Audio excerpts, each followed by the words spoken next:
Mais qu'est-ce que c'est que cet objet? À quoi ça sert? Comment ça s'appelle? Et où est-ce qu'on le range dans la maison?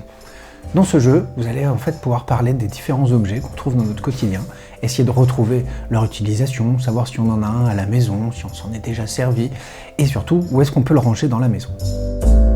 Quand c'est votre tour de jouer, vous allez devoir choisir parmi les 16 objets qui sont présents sur la table, où est-ce qu'on va mettre chacun d'entre eux. C'est-à-dire que je vais déplacer le personnage, on prend le personnage, côté petit garçon ou petite fille, et je vais venir ici, dans la cuisine. Je vais prendre un des objets et proposer de le ranger ici. Il n'y a pas de bonne ou de mauvaise réponse, c'est aux joueurs qui sont autour de la table de se prononcer entre eux, à savoir si ça a sa place dans la cuisine. Ben, ça dépend un petit peu de chez vous, parce que chez vous on met effectivement le pot pour aller aux toilettes dans la cuisine, alors que par contre c'est sûrement pour tout le monde qu'on va pouvoir y mettre des couverts. C'est à vous d'y répondre tous ensemble. Une fois qu'on a placé un objet dans la cuisine, eh bien on change de pièce, on peut l'être dans n'importe laquelle d'entre elles. Ici maintenant dans la salle de bain, quel objet pourrait-on mettre ici?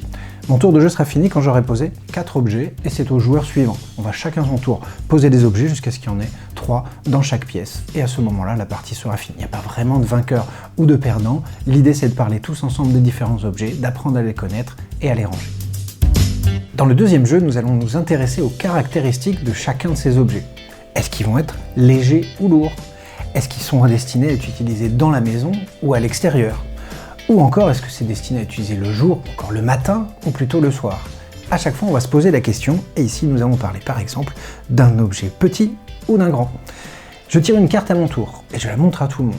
Qu'est-ce que c'est? Tiens, une guitare.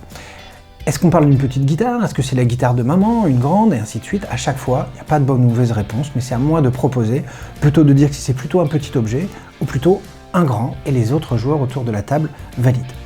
On peut tout à fait aussi compliquer la donne, c'est-à-dire vous pouvez avoir récupéré plusieurs objets, et cette fois-ci on va devoir faire une chaîne, c'est-à-dire regardez bien, savoir quel est parmi ces 3 objets, quel est le plus petit, le moyen ou le plus grand. C'est à vous de décider combien d'objets vous allez mettre, on peut en comparer 2, 3, 4, 5, il n'y a pas vraiment de limite, c'est à vous d'organiser la difficulté du jeu. Et donc je pourrais imaginer que moi je pense que cet objet c'est plutôt le plus petit, que le tricycle se mettrait au milieu et que la guitare c'est l'objet le plus grand. Là on était sur les tailles, on peut jouer donc sur d'autres caractéristiques tout au long du jeu.